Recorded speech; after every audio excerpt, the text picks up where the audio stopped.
Queridos hermanos y hermanas, con este domingo en nuestra iglesia en Bolivia iniciamos el mes de la Biblia, tiempo privilegiado para tomarla en nuestras manos, leerla, meditarla y conocerla más a fondo como nos invita el lema: escucha la palabra y camina.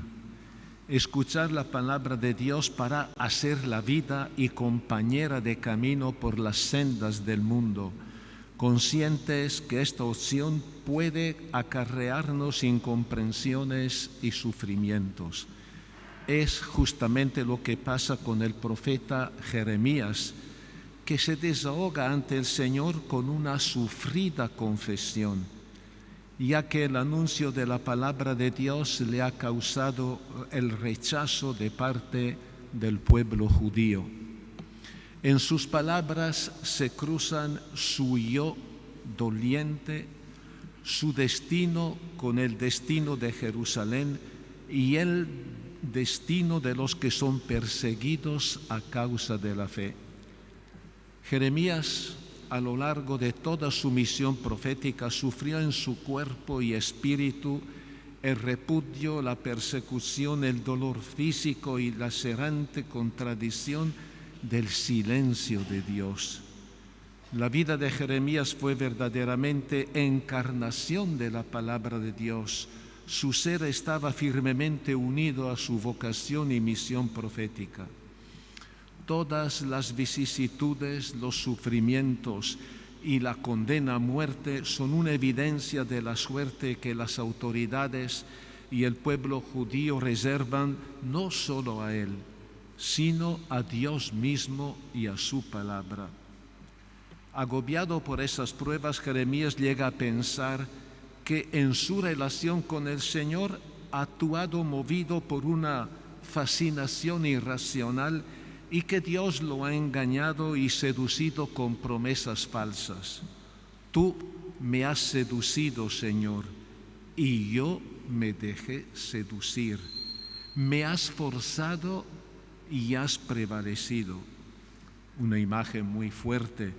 El profeta está decepcionado porque Dios ha incumplido sus promesas, sobre todo porque lo ha hecho objeto de burla de parte del pueblo y lo ha dejado solo y abandonado. Es un hombre con índole pacífica y sensible, y a pesar de resistirse no puede callar y debe anunciar violencia, ruinas y desgracias para Jerusalén, la ciudad que él ama. Por obedecer a la palabra de Dios, Jeremías sufre en carne propia esas profundas contradicciones, pero ha llegado la hora en que todo se vuelve una carga demasiado pesada. Por eso decide dejar su misión de profeta. Me decía: no pensaré más a Dios, no hablaré más en su nombre. El profeta, el hombre de la palabra llamado a ser portavoz de Dios, quiere olvidarse de aquel que lo ha llamado. Es la hora de la crisis más profunda, del desconcierto y del silencio de Dios. Y sin embargo, y a pesar de su silencio aparente, Dios está presente en lo más íntimo del profeta con una fuerza incontenible.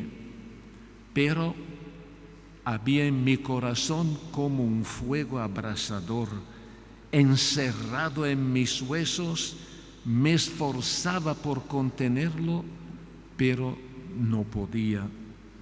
Esta confesión brota de la dramática experiencia del hombre de Dios llamado a consumirse en el martirio cotidiano por aquella palabra que quema en su interior.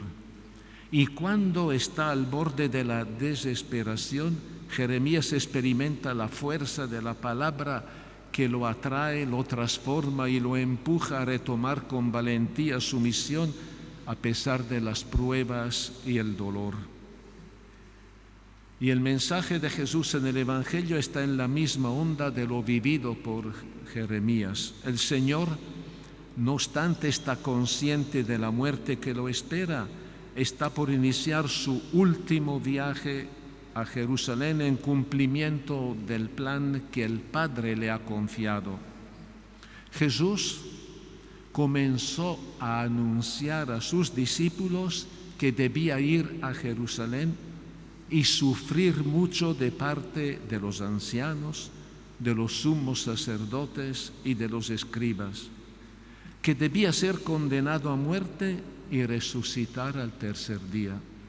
Jesús hacía clara a los discípulos que el camino doloroso y humillante que está por recorrer es el resultado de su misión llevada en fidelidad a la voluntad de Dios. Pedro no entiende lo que dice Jesús.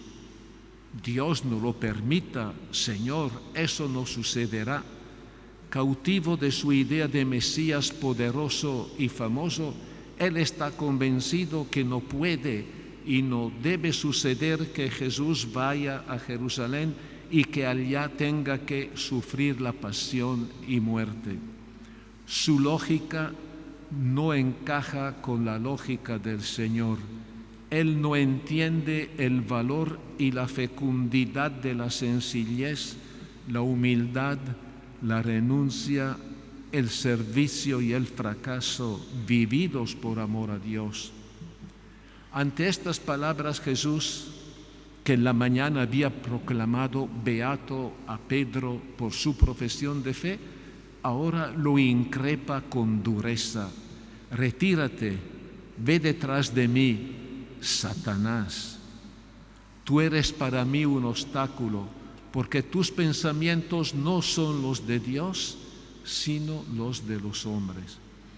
Paradójicamente, Pedro, roca y fundamento del nuevo pueblo de Dios, se vuelve obstáculo y tropiezo para el plan del Señor.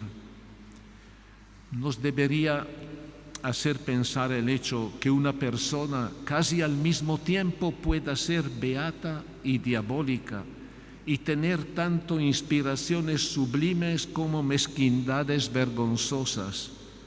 Esta ambigüedad es la que a veces pasa con nosotros, seguidores de Jesús, en el proceso de maduración en la fe y de la vida cristiana.